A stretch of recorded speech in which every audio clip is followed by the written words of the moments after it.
What up, guys? That Comic Awesome here, doing another review, doing Avengers #1. And this book gives me hope, but there's a lot of the Marvel, same old, marvelly things in here that make me very cautious about really liking this. So, if you didn't read Marvel Legacy, I would. I'm like having to bite my tongue. I would suggest it if you plan on reading this, going and reading Marvel Legacy. If you haven't yet, the good news is you can probably go to any comic shop and they probably have a ton sitting on the shelf, and more than likely, they'll give it to you dirt cheap, if not just like to give it away at this point. But this essentially picks up pretty much the story of Marvel Legacy, where it had a bunch of cavemen, like we'll say cavemen versions of the Avengers. Like there was Odin, there was a Phoenix, like a Black Panther. There was a Hulk, but it wasn't, obviously it couldn't be Hulk because Hulk didn't exist back then. But it was a caveman who was transformed into Starbrand, which is a cosmic being. There was a Ghost Rider, there was an Iron Fist, and there was a Sorcerer Supreme, Agamotto, who obviously the Eye of Agamotto. But they essentially kill a Celestial that had come to Earth. It was in a weakened state, but they were able to triumph. But what happens in this is kind of the aftermath of that. And we kind of get a little bit from the past, and then we come back to the future, and then we go from there. So let's jump in. So you get the kind of the past Avengers, and I have one problem, and it's this right here. And I know I've read articles that are like, oh, this completely like recanons the mutants because of a line that Agamotto says, and I'll point that out too. But this is Phoenix. This is the Phoenix, or whoever the Phoenix is inhabiting right now. But you have Odin, you have Phoenix, you have Black Panther, Iron Fist, Starbrand, Agamotto, and a rider who rides a mammoth.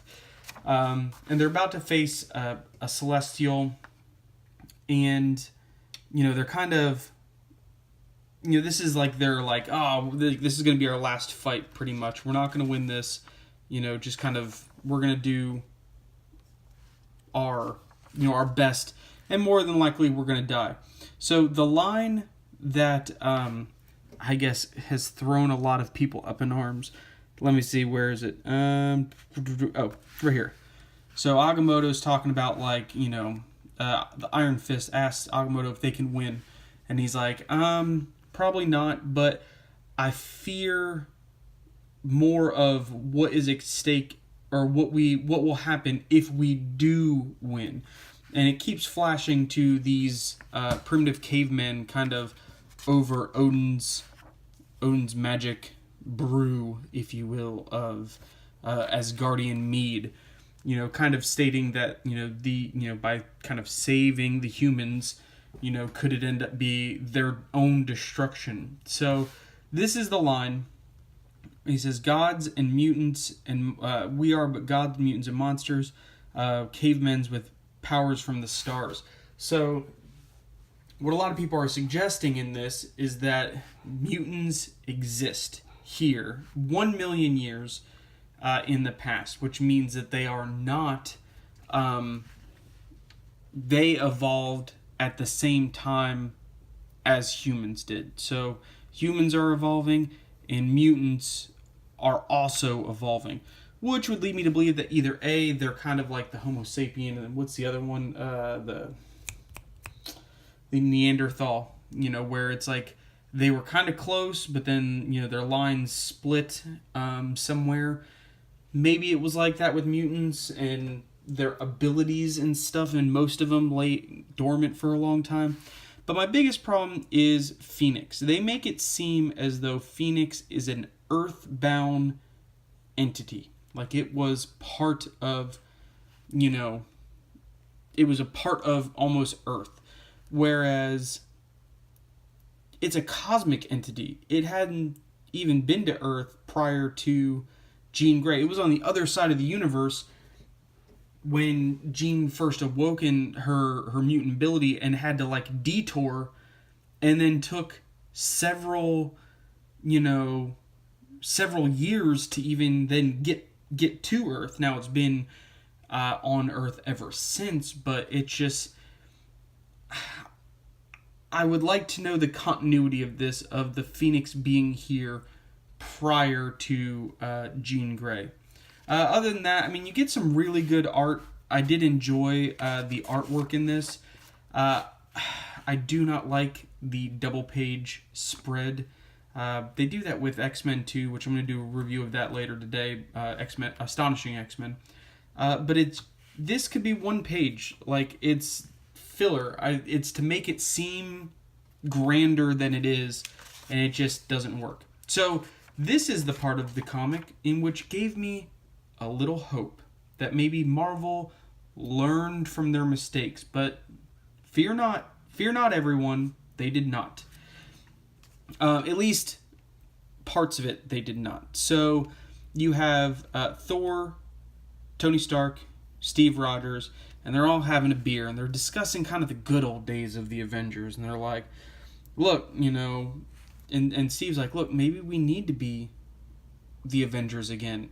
And Tony's like, we don't need to be the Avengers. Like, I know at least, like, so many other people who could, like, be an Avenger,